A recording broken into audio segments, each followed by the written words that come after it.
Ladies and gentlemen, Cpsboxingnews in again with Gerard Hughes. Hey, you're back over here for a great event right here, right at MSG, Sutherland versus Walsh, and coming on Sunday. What's your thoughts on it? Good, mate. I like New York, so do any chance I can get to come to New York, I'll come. Obviously, I was here the last time in April 2024 for Barboza and Macomb on the Ryan Garcia and Devin Haney undercard, and then I'm also here to watch Kevin Cronin fight Emmett Brennan in the rematch on the Callum Walsh undercard. So no, mate, it's always, whenever boxing comes to New York, it's always a good show. It's always big time boxing. So I love New York.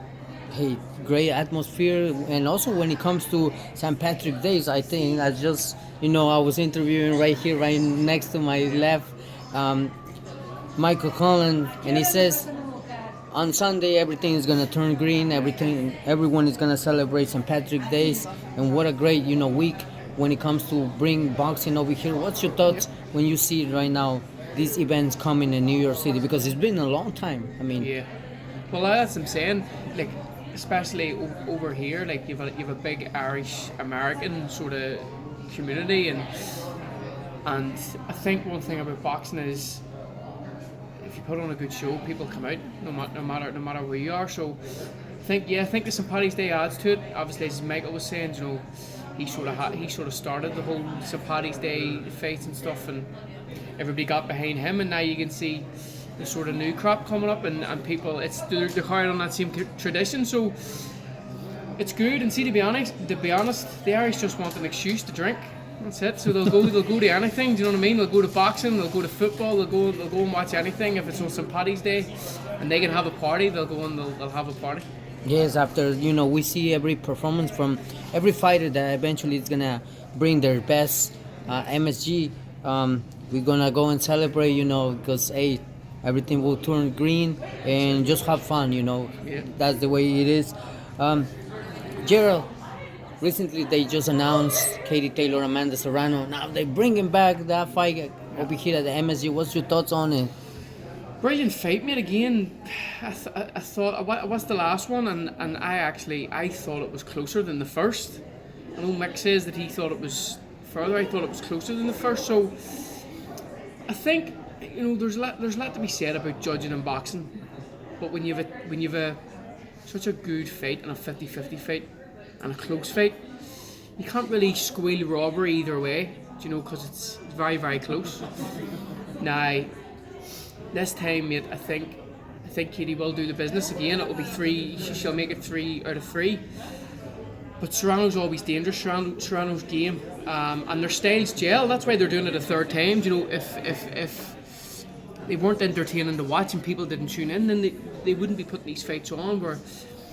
And I think obviously bringing it here, the MSD M2 headline again is another. It's a big scalp as well for women's boxing especially. And I heard they're actually doing a full women's undercard. So that would be massive for women's boxing. And even how far women's boxing came from whenever Katie Taylor was in even MSG on the Anthony Joshua undercard. So no, mate, it's good to see women's boxing. I think it'll be a great fight, and it's a Katie Taylor win for me.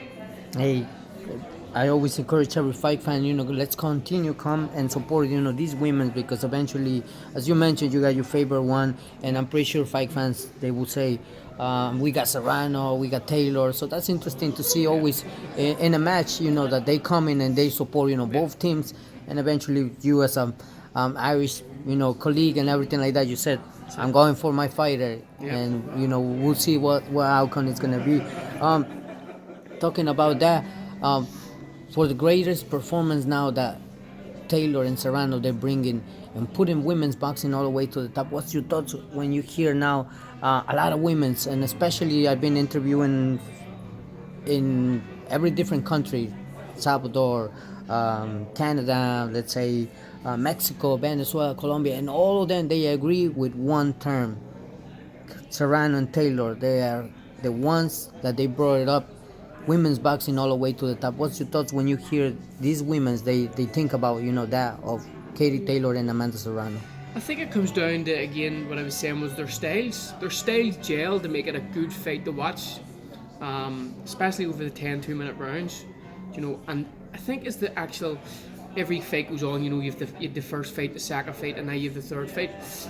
I think they only become more entertaining because now obviously you have Katie that's wanting to prove the point of the last two weren't freak results, and then you also have Serrano who she wants to get a win. Do you know what I mean? So I think it brings out the best in them, and it's a great showcase for women's boxing. Them two fighting, especially MSG. You don't get any bigger than Madison Square Garden, and for them is to be even fighting and headlining in a Madison Square Garden, it shows the level that women's boxing's getting to. 5 years ago, if you said that there was two women headlining in MSG, it wouldn't have been a thing. So, no, I think that these two are a good showcase for women's boxing. Their styles gel, and you're always going to get entertainment, and that's what it comes down to. At the end of the day, people want to be watching a fight and want to see it again. So yeah, I definitely think that them two are at the minute the number one, the number two in women's boxing.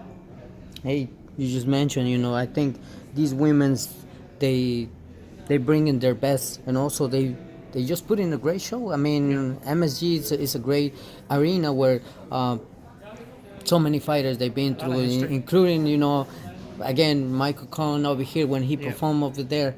And I think it's a great honor to see every fighter coming and bringing their best in order that fight fans they be so pleased in order to watch the great fights, and we still remember until this day some of the great shows. And women's boxing, there is no doubt that we're gonna continue to remember how they continue performing, and I think they deserve in order that we gotta support as we were mentioning. Katie Taylor has an amazing career. Amanda Serrano as well, and the girls that they're coming behind, they see them as a image of women's boxing, and who knows when they're gonna retire. That's it. I used to actually train with Katie's father, Pete, and the stories that he used to tell me about what they had to do just to get Katie a fight, even in Ireland. Because there was one stage where girls boxing wasn't a thing in Ireland. They had to tuck her hair into swimming caps and stuff and put a head guard on and pretend she was a boy to get her a fight. And now look at it, you've 10, 15 odd years down the line and there's two females headlining in MSG. It just shows you how much it came on. And I know obviously again, even with Katie, there's a lot of history with Katie and women's boxing. She got it into the amateurs. She had a box off in the amateurs to get it into the Olympics, and then obviously she's went, and she was the first female that Eddie Hearn signed. So she's had a lot of firsts, and that's what I'm saying. She's sort of paving the way and showing the other females and making it a bigger sport. Females are now looking and seeing Katie and seeing the money she's making, how she's went about her career. One thing about Katie is no matter what, she's very, very humble.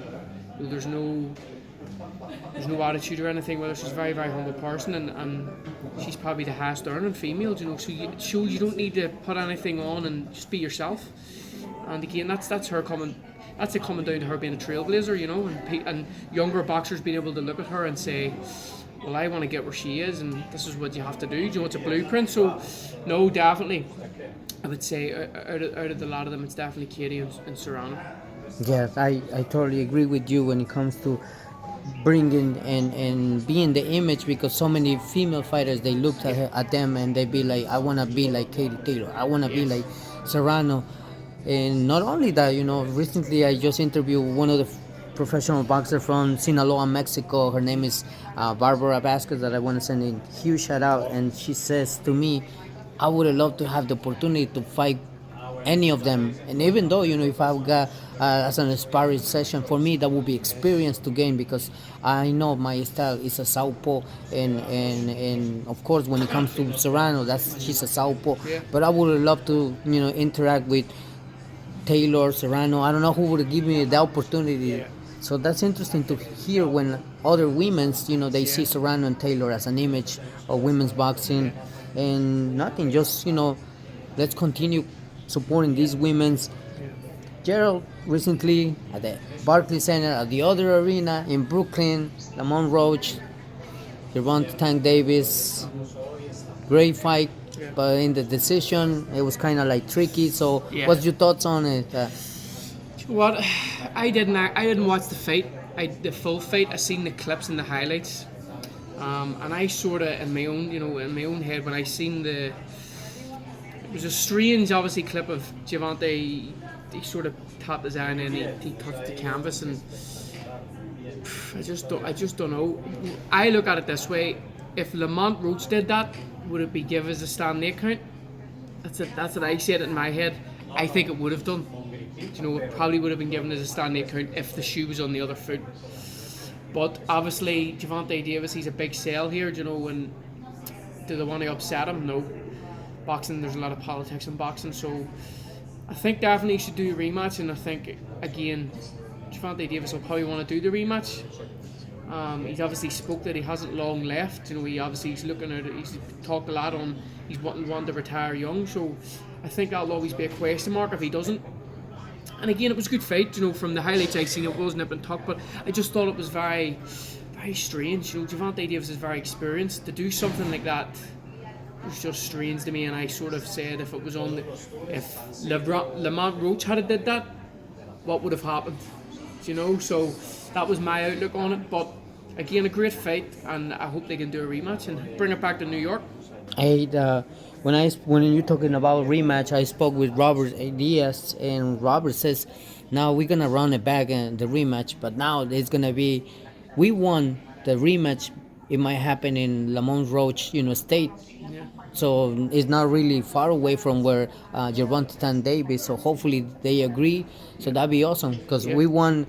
They said that we won something now, kind of neutral, in order that no one goes in a favor of no one. So what's your thoughts when you hear that the rematch will go now probably in Lamont Roach or even Gervonta Davis state?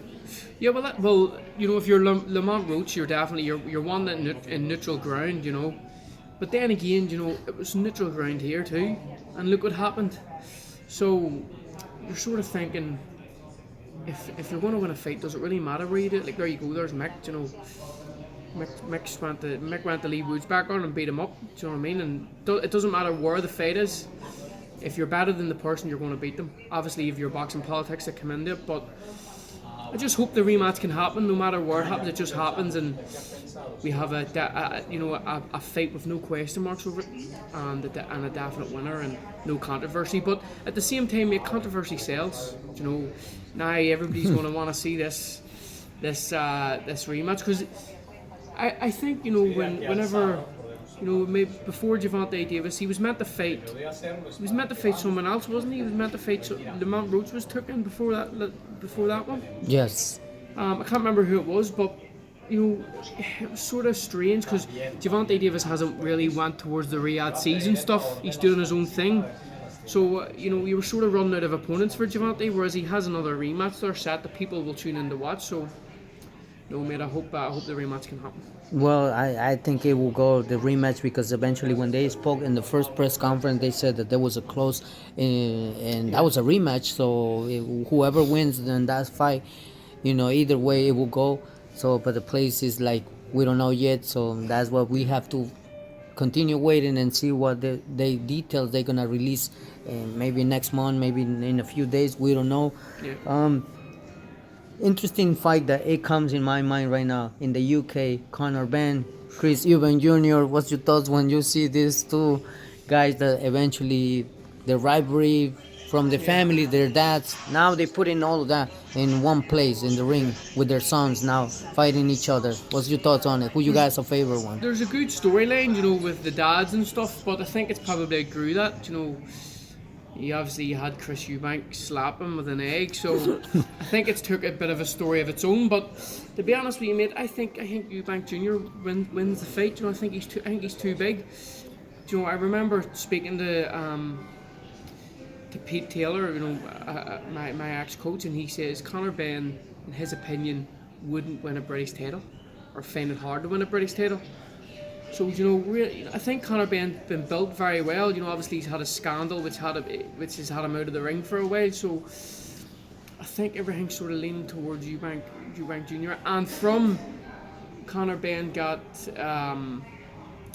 He got obviously banned, he hasn't looked as explosive as he did before. So I definitely think that comes into it. But again, a fight's a fight, and I know Ben is that sort of person that he'll be very, very emotional after what's happened, especially, and he'll be very, very fueled to beat this guy. So he'll be a tough man to beat, but I think Eubank Jr. takes that fight. Hey, I always said, we have to continue and just keep an eye on what outcome is going to be, because I think it's interesting. As they mentioned, it's huge in the UK for the first time. Two rivalries, two bad guys. No one over here. This is like a movie. There is no one good guy, no one bad guy. Both of them, they're bad guys. So I would say we gotta tune in and see what outcome is gonna bring. But let's not forget Sunday night, Sutherland versus Walsh. The outcome is gonna be, great, and we just gotta tune what outcome is gonna be. Any message that you would like to send the fight fans and everyone who tune in? Tune in. I think it's a great card from top to bottom. You've Walsh being built really, really well, and there's a game changer now with he's linked to Dana White, and Dana White's getting into boxing, obviously with Turkey. So I think if Callum Walsh can win and win in style, there's big things in the pipeline for him.